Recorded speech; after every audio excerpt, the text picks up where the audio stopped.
معزز ناظرین کرام، خدمت خلق اور حقوق العباد کو پیش کریں گے مولانا غیاث احمد رشادی، صدر صفا بیت المال انڈیا۔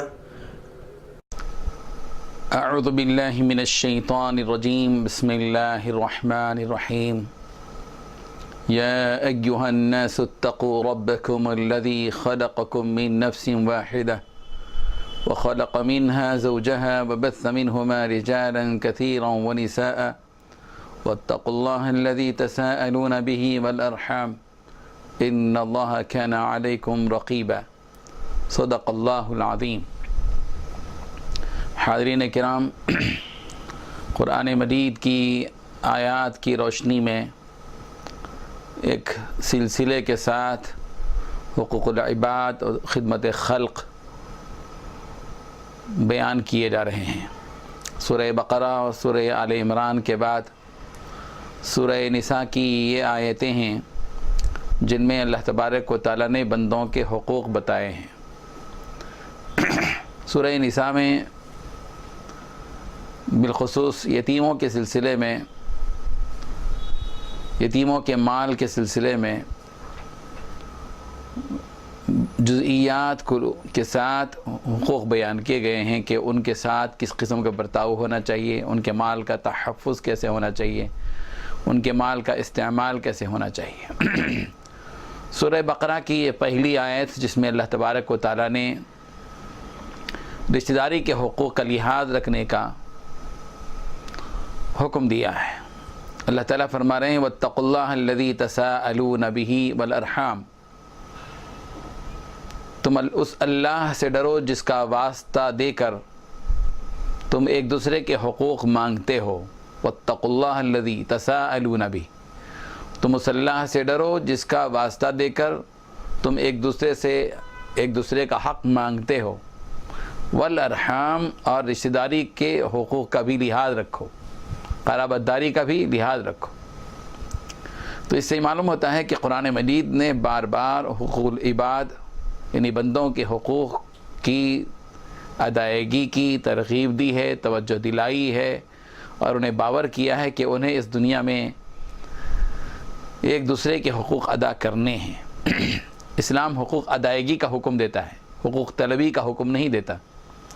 آیات قرآنی پر آپ غور کریں گے تو آپ کو محسوس ہوگا کہ قرآن مجید میں دینے کا حکم دیا گیا ہے، مانگنے کا حکم نہیں دیا گیا کہ تم فلاں سے فلاں حق مانگو، بلکہ اللہ تعالیٰ نے ایک دوسرے کا حق دینے کا حکم دیا۔ وَآتُوا الْيَتَامَى أَمْوَالَهُمْ، یتیموں کو ان کا مال دے دو۔ وَآتُوا النِّسَاءَ صَدُقَاتِهِنَّ نِحْلًا، عورتوں کو ان کا مہر دے دو۔ آتو کا لفظ استعمال کیا گیا، اس سے معلوم ہوتا ہے کہ اسلام حق ادائیگی کی تلقین کرتا ہے، حق طلبی کی حق کا حکم نہیں دیتا۔ اس کی وجہ یہ ہے کہ اگر سارے ہی مسلمان اپنے اوپر واجب حقوق پورے ادا کر دیں تو حقوق طلبی کا سوال ہی پیدا نہیں ہوتا، حقوق طلب کرنے کا سوال ہی پیدا نہیں ہوتا۔ ایک آدمی اپنا حق اس وقت طلب کرے گا جب اس کا حق ادا نہ کیا جائے۔ بھائی اگر بھائی کا حق ادا نہیں کرتا تو بھائی حق طلب کرے گا، شوہر بیوی کا حق ادا نہیں کرے گا تو بیوی حق طلب کرے گی، بیوی شوہر کا حق ادا نہیں کرے گی تو شوہر بیوی کا حق طلب کرے گا، باپ اولاد کا حق ادا نہیں کرے گا تو اولاد طلب کرے گی اپنے باپ سے اپنا حق۔ اولاد اگر اپنے باپ کا حق ادا نہیں کرے گی تو باپ اپنی اولاد سے ان کا حق طلب کریں گے۔ یہ قرآن مجید کا کانسیپٹ ہے کہ ہر مسلمان جو اس کتاب الہی کو تسلیم کرتا ہو اس کو چاہیے کہ وہ حق ادا کرے، حق ادائیگی کا حکم دیا ہے۔ اور یہاں اللہ تعالیٰ نے سورہ نساء کی ابتدائی آیت میں ارحام کا حکم دیا، رشتہ داری کا لحاظ رکھو، یعنی رشتہ دار ہونے کی بنیاد پر تمہارے اوپر جتنے حقوق ہیں ان کو ادا کرو۔ اور رشتہ داری انسانی رشتہ داری بھی ہے، رشتہ اخوت بھی ہے، یعنی انسانی رشتہ داری یہ ہے کہ ہم ایک دوسرے کے انسان ہیں، انسان ہونے کے اعتبار سے ہم برابر ہیں۔ برادران ہمارے وطن جو ہیں ان کا بھی حق ہمیں ادا کرنا ہے، برادران اسلام ہیں ان کا بھی حق ادا کرنا ہے، پڑوسیوں کا حق ہے، مہمانوں کا حق ہے، رشتہ داروں کا حق ہے، سب کا حق ادا کریں اللہ رہا۔ اور کچھ حقوق ایسے ہیں جہاں اللہ تعالیٰ نے فرمایا واتقوا اللہ الذی تساءلون بہ والارحام، تم اس اللہ سے ڈرو جس کا نام لے کر، جس کا واسطہ دے کر تم ایک دوسرے کے حق مانگتے ہو۔ ڈرو کا حکم اس لیے دیا کہ بعض حقوق خوف کی بنیاد پر ادا ہوتے ہیں، قانون کی بنیاد پر ادا نہیں ہوتے۔ اولاد کے حق ہیں، میاں بیوی کے حق ہیں، یہ ضابطے کی بنیاد پر حق ادا نہیں ہوتے، یہ عہد و پیمان کی بنیاد پر حق ادا نہیں ہوتے۔ یہ حق تو وہی آدمی حق ادا کرے گا جس کے دل میں خوف ہوگا، اللہ کا خوف، آخرت کا خوف جس کے دل پر چھایا ہوا ہوگا، وہ حق ادا کرے گا رشتہ داری کا اور دوسرے حقوق ادا کرے گا۔ اسی لیے اللہ تبارک و تعالیٰ نے یہاں حکم دیا ہے کہ ایک دوسرے کا حق ادا کریں۔ اور ملک کی قانون کی جو طاقت ہوتی ہے اس سے بڑھ کر ہوتی ہے خوف خدا کی طاقت۔ ملک کی کا قانون، اس سے آدمی جو ڈرتا ہے، اس سے زیادہ ڈرتا ہے آدمی ڈرنے والا اللہ سے۔ ملک کی طاقت سے جو ڈرتا ہے وہ اسی وقت ڈرتا ہے جب کہ وہ معلوم ہو، لوگوں کو معلوم ہو۔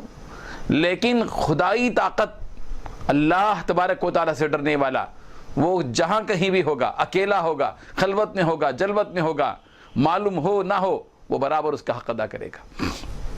بہرحال سورہ نساء کی آیت نمبر 2 پر ہم ذرا گفتگو کرتے ہیں، جہاں اللہ تبارک و تعالیٰ نے یتیموں کو ان کا مال دینے کا حکم دیا کہ وَآتُوا الْيَتَامَى أَمْوَالَهُمْ، کہ یتیموں کو ان کا مال دے دو۔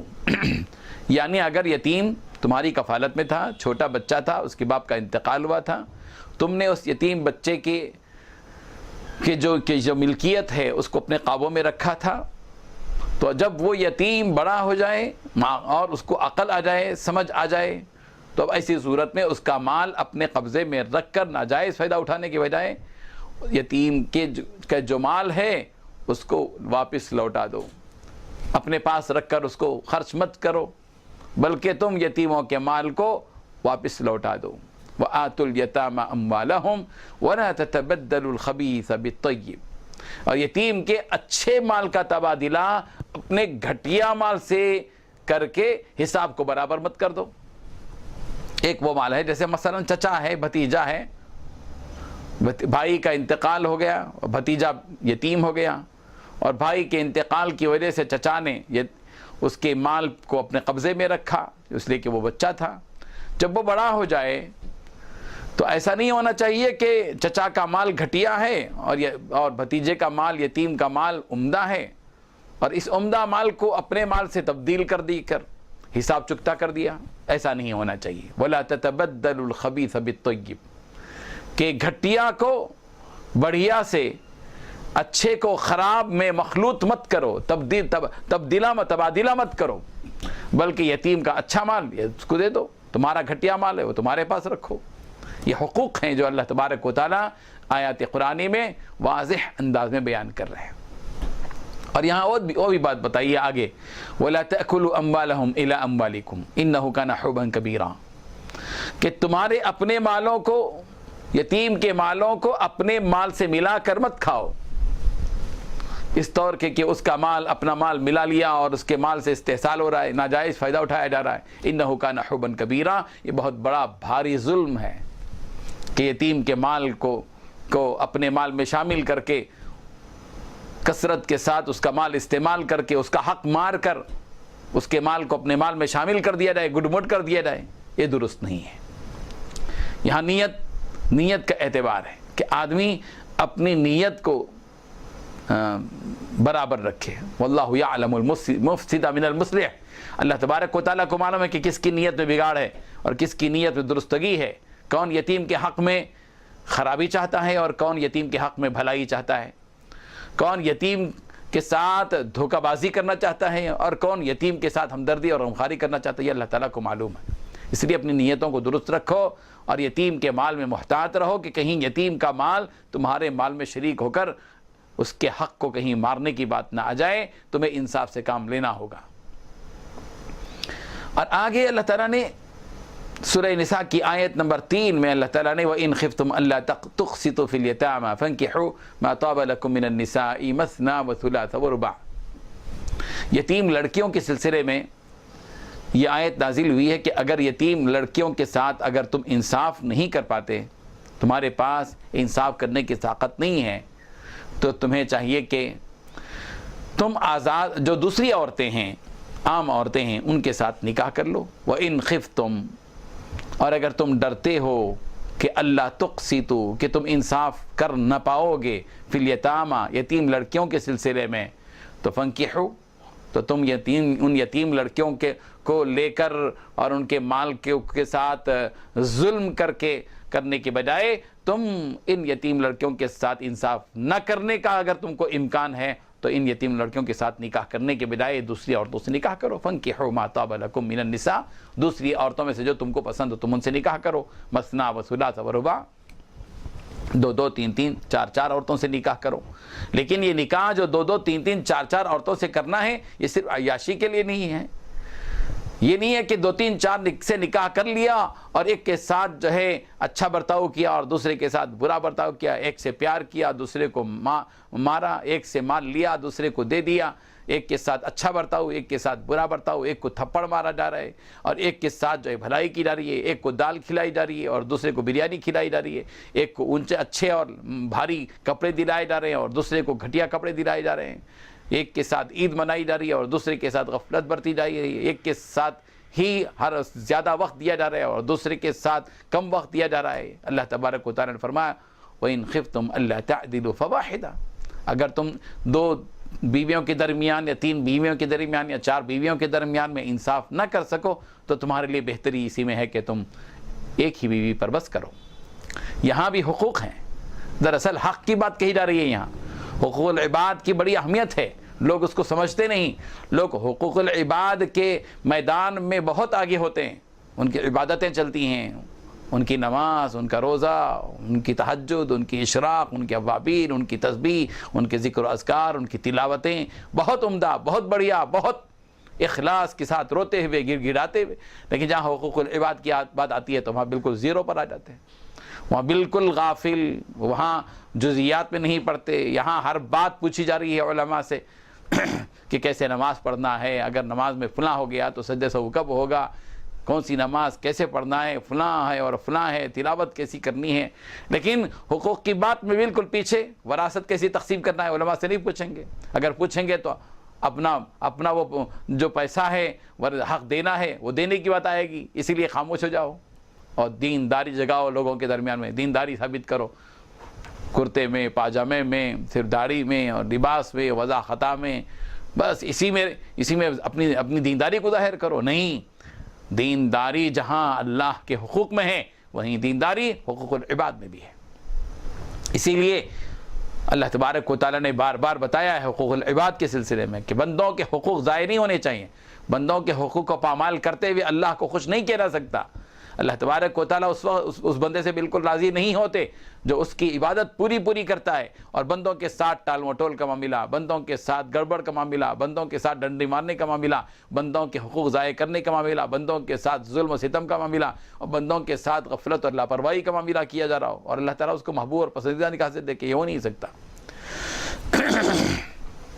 اور وَآتُوا النِّسَاءَ صَدُقَاتِهِنَّ نِحْلَةً، سورہ نساء کی آیت نمبر 4 میں اللہ تبارک و تعالیٰ نے فرمایا کہ عورتوں کو ان کا مہر خوش دلی کے ساتھ دو۔ یہاں بھی دینے کی بات آ رہی ہے، یعنی دینے کا سلسلہ جاری رکھو، مانگنے کا سلسلہ بند ہو جائے گا۔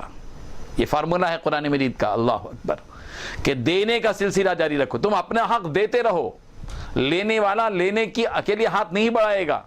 اگر غریبوں کو حق ادا کر دیا جائے، غریبوں کا حق جتنا دینا ہے، غربت کا احساس رکھ کر اگر غریبوں تک، معذوروں تک، مفلوجوں تک اپنا مال، اپنی زکوٰۃ پوری پہنچا دی جائے تو یقین ہے کہ کوئی بھیک مانگنے والا اپنا ہاتھ نہیں بڑھائے گا، مطالبے کی بات آئے گی نہیں۔ جب دینے کی بات پوری طرح ہوگی، 100% زکوٰۃ ادا کی جائے تو 100% فقیر ختم ہو جائیں گے۔ 100% اگر لوگ اللہ کی راہ میں دینے کے عادی ہو جائیں گے اور اپنے مال میں سے جو اللہ نے ان کو دے رکھا ہے اس میں وَأَنفِقُوا مِمَّا رَزَقْنَاكُمْ پر عمل کرنے والے ہو جائیں گے تو 100% لوگ غربت کی سطح سے اٹھ جائیں گے. مانگنے کا سوال پیدا نہیں ہوگا, مطالبے کا سوال نہیں ہوگا. اللہ ماشاء اللہ کوئی ہوگا جس کی نیت میں بگاڑ ہوتا ہے, جس کے اندر ہوس ہوتی ہے, وہ اور بات ہے کہ کوئی کام کر لے.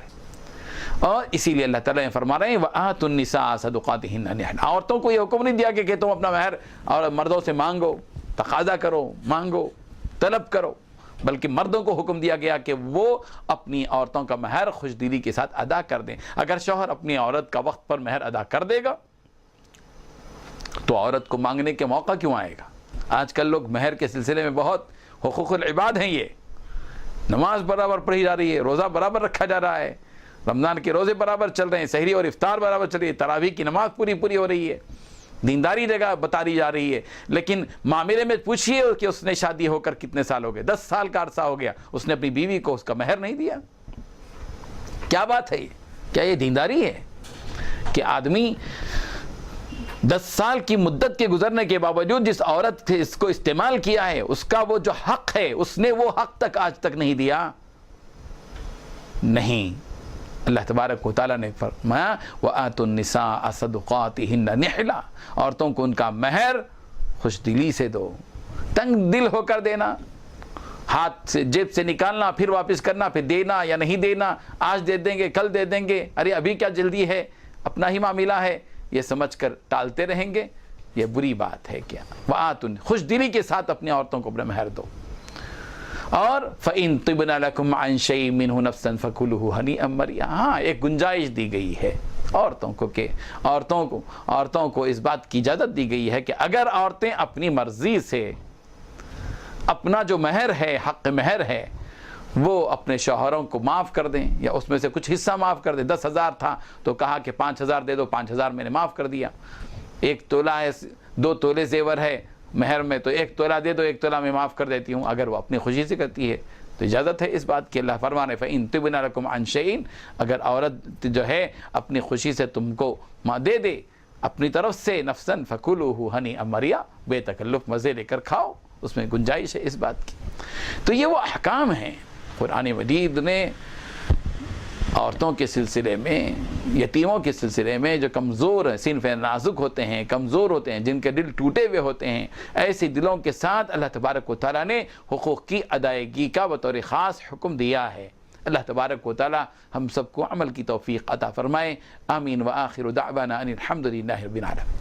اللہ اللہ اللہ اللہ اللہ اللہ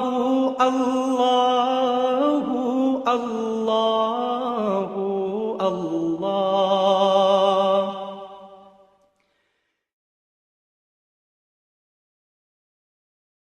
السلام علیکم ورحمۃ اللہ وبرکاتہ. صفا بیت المال educational welfare and charitable trust registered کے زیر اہتمام مختلف فلاحی اور رفاہی خدمات الحمدللہ جاری ہیں. گزشتہ 7 سال سے یہ ادارہ اپنی خدمات جاری رکھے ہوئے ہے.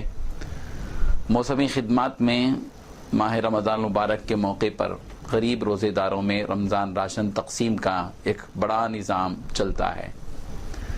حیدرآباد کے علاوہ صفا بیت المال کے جہاں جہاں شاخیں 8 ریاستوں میں قائم ہیں اور 50 سے زیادہ شاخیں ہیں, وہاں رمضان مبارک راشن الحمدللہ وہاں بھی تقسیم ہو رہا ہے.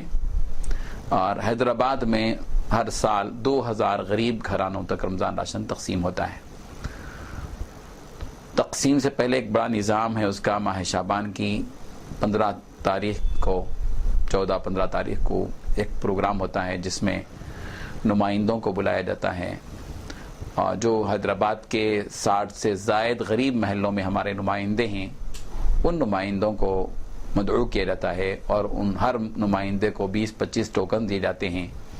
وہ لوگ اپنے اپنے غریب محلوں میں غریب روزے داروں کی نشان کو کیا سروے کر کے ان کو وہ ٹوکن دے دیتے ہیں, اور شعبان کی 25, 26, 27, 28, 29 یہ 5-6 دنوں میں مختلف 5-6 زون بنا کر ان شادی خانوں میں لوگوں کو بلا کر باقاعدہ راشن تقسیم ہوتا ہے ایک منظم انداز میں. 20 کلو سونا مسوری چاول، 1 کلو شکر، 1 کلو تیل، 2 کلو تیل، نمک، مرچ، ادرک، لہسن، ہلدی، کھجور، چائے پتی، اچار وغیرہ کا ایک پیکج بنایا جاتا ہے، اور 1500 روپے کا ایک پیکج بنتا ہے، اور الحمدللہ 2000 گھروں تک یہ راشن پہنچتا ہے. بڑی کامیابی کے ساتھ ہر سال 25-30 لاکھ روپے کا راشن تقسیم ہوتا ہے. صاحب خیر حضرات الحمدللہ اس میں حصہ لیتے ہیں اور اپنی جانب سے 2 گھروں کا، 5 گھروں کا، 10 گھروں کا، 25 گھروں کے راشن کی ذمہ داری لیتے ہیں. اس طرح الحمدللہ غریب روزے داروں تک رمضان راشن تقسیم کرنے کا ایک نظام الحمدللہ چل رہا ہے. ہماری فکر یہ ہے کہ رمضان کے موقع پر بہت سے ایسے غریب خاندان ہوتے ہیں جن کے پاس افطاری کے لیے، سحری کے لیے معقول جو ہے راشن نہیں ہوتا. اگر ہم جہاں افطار پارٹیوں میں بیٹا اسراف کرتے ہیں اس کے بجائے ایسے غریب خاندانوں کو تلاش کر کے ان تک راشن پہنچے گا تو الحمدللہ ان کے روزے کا ثواب بھی ہم کو ملے گا.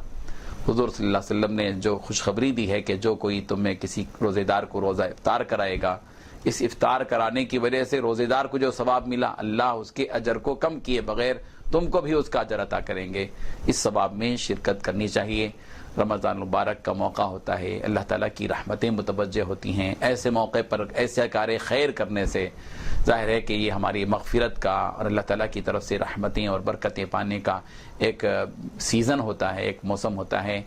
ہم امید کرتے ہیں کہ رمضان راشن تقسیم میں اہل خیر حضرات پوری طرح متوجہ دیں گے، اور اس سلسلے میں آپ یوٹیوب پر بھی دیکھیے، اس کے کلپس آپ کو ملیں گے، ویڈیو کلپس ہیں موجود ہیں، اور ویب سائٹ پر بھی رمضان راشن تقسیم کی تفصیلات آپ کو ملیں گی. اور موقع بموقع تقسیم کے سلسلے میں ہم ویب سائٹ کے ذریعے سے آپ کو بتاتے رہیں گے، آنکھوں دیکھا حال کہ کیسے تقسیم ہو رہا ہے، کہاں تقسیم ہو رہا ہے، اس کی رپورٹ آئے گی. اور اس سلسلے میں جو حضرات ربط کرنا چاہتے ہوں، رمضان راشن تقسیم کے سلسلے میں تعاون کرنا چاہتے ہوں، وہ یہ نمبر نوٹ کریں 9394419821 9394419820 اور لینڈ فون ہے 24551314 24551319. اللہ حافظ. اللہ اللہ اللہ اللہ اللہ اللہ اللہ اللہ.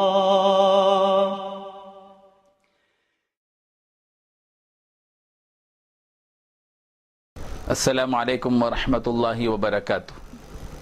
صفا بیت المال educational welfare and charitable trust ایک رفاہی، فلاحی اور تعلیمی ادارہ ہے جس کا صدر دفتر حیدرآباد ملک پیٹ میں واقع ہے، واحد نگر مسجد الفلاح سے متصل.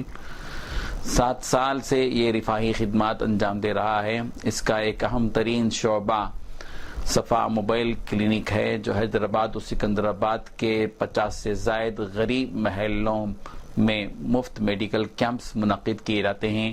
روزانہ 2 میڈیکل کیمپ قائم کیے جاتے ہیں اور مہینے بھر میں تقریباً 45 میڈیکل کیمپس کا انعقاد ہوتا ہے، جن میں شوگر، بی پی، استھما اور دیگر امراض سے متعلق بیماریوں کا ہمارے MBBS ڈاکٹرز اس میں رکھے گئے ہیں.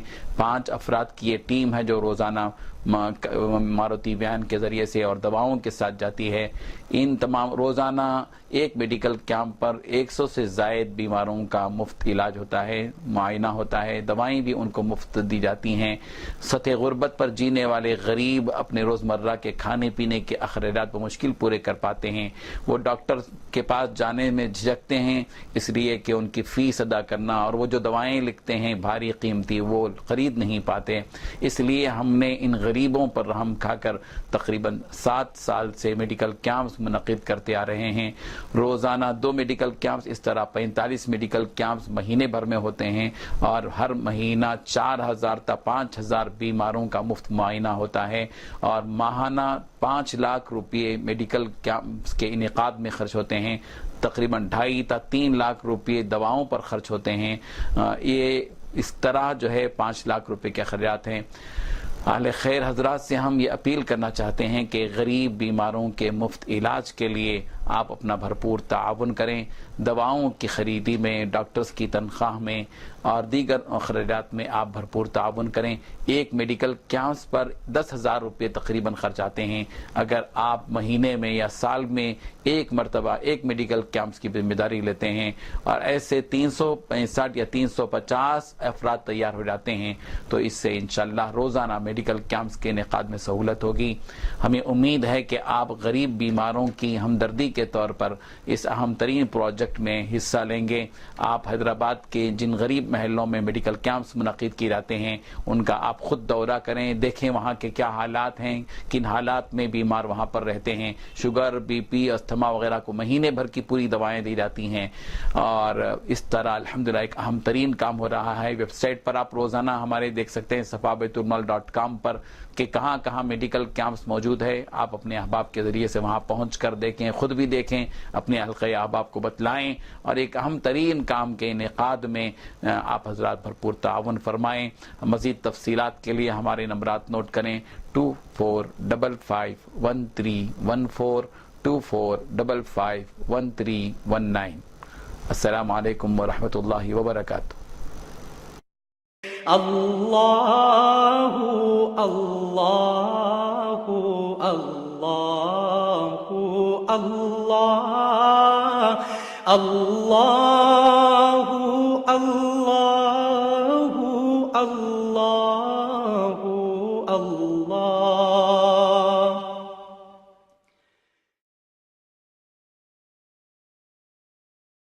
السلام علیکم ورحمۃ اللہ وبرکاتہ.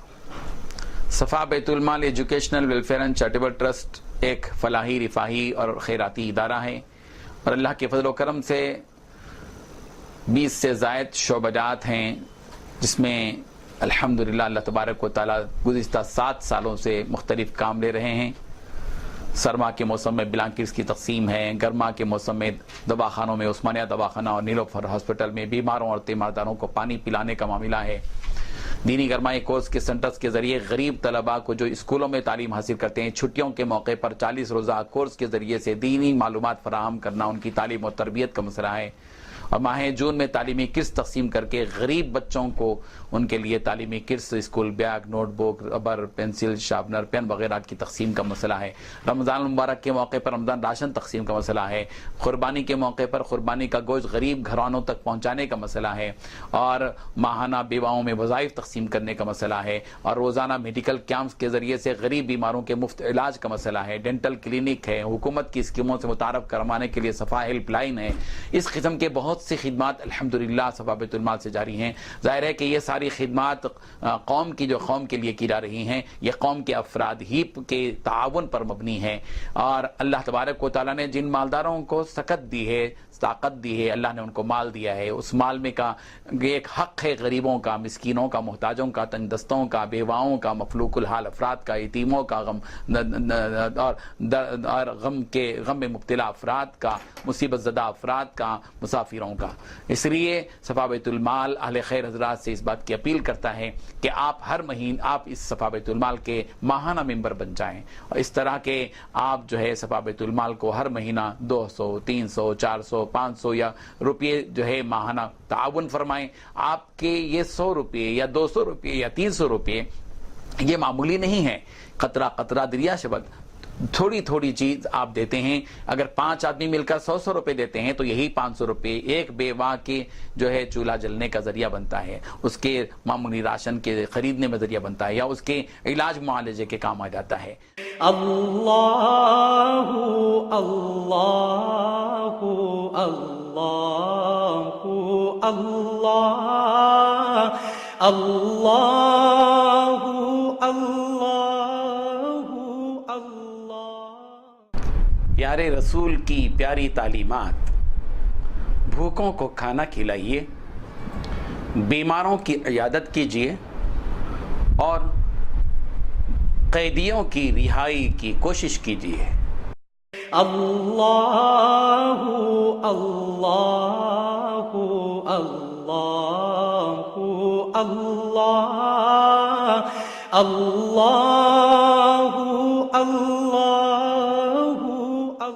ماہ رمضان المبارک کیا آ رہا ہے، جنت کے دروازے کھل رہے ہیں، تیاری کیجیے ایسی کہ وہ تیاری جنت کی قیمت کے شایان شان ہو۔